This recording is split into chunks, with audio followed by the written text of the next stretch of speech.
Okay, so the internet. It's about to change in a way we haven't seen since, well, since it was created. This isn't just another little update or some new feature. We're talking about a fundamental shift, a complete teardown and rebuilding of how we find and even create information online. And to really get your head around how big this is, listen to this quote from Google CEO Sundar Pichai. He's not comparing AI to something useful like the telephone. No, he's comparing it to electricity, a force that literally reshaped every single part of modern life. That's the level of revolution we're looking at here. So, Section 1, the next electricity. What does a claim like that actually mean?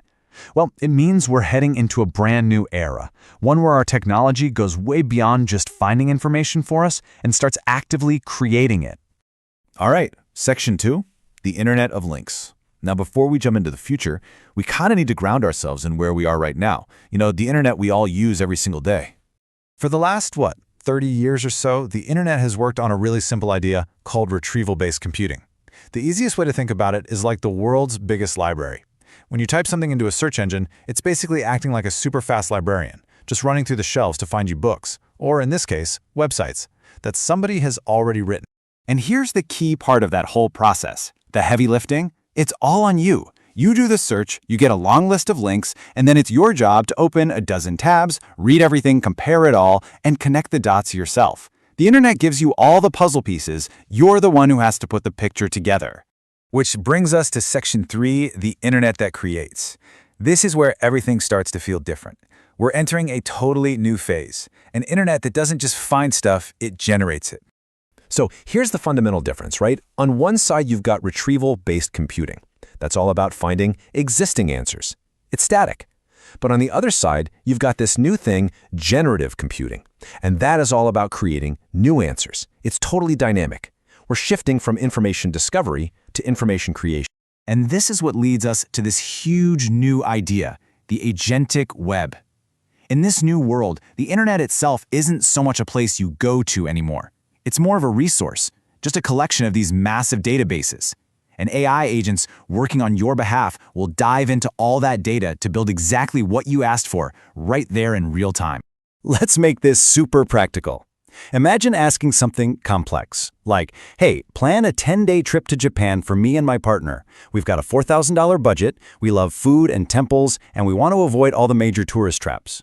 Now, instead of just giving you a bunch of links, an AI agent would actually go explore flight databases, check hotel prices, cross-reference train schedules, and scan hundreds of food blogs to build a completely custom itinerary from scratch just for you.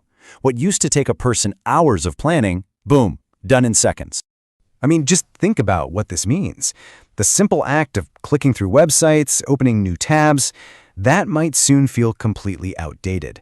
As these AI agents get better and better, just browsing the web could become a legacy experience. Like using a rotary phone in the age of the smartphone. Okay, so with a revolution this big, it's not all sunshine and rainbows. Which brings us to Section 4, promise and peril. Because a change this powerful is a classic double-edged sword. Let's start with the promise. And wow, is it a big one? The economic opportunity here is just staggering. A predicted $13 trillion impact by 2030. That kind of money? That's exactly why this technology is moving forward at such breakneck speed. But, and this is a really big but, this is where the story takes a turn. With all that incredible promise, we have to stop and ask, what's the cost? What's the darker side of an internet that can literally generate reality on demand? Well, the risks are profound. Because content is being created on the fly, not just found, it becomes way easier to generate incredibly convincing deepfakes or to spread misinformation that's perfectly tailored to its target at a scale we've just never seen. But maybe the most concerning thing of all is the erosion of a shared reality, a world where our personalized information feeds leave us with no common set of facts to stand on. So, Section 5, your new reality? Let's bring this all home. What does this all mean for you? To sum it all up, the core change is this. The internet is shifting from a universal library, where we all go to look at the same books, to a personal research assistant for every single person on the planet, each one capable of writing a unique book just for its user. And that leaves us with one final, and I think really critical question. As this technology becomes a part of our daily lives, is your personal AI going to be a window showing you the vast, complex, messy world as it truly is? Or is it going to become a mirror, reflecting only what you want to see, creating a comfortable, tailored reality just for you.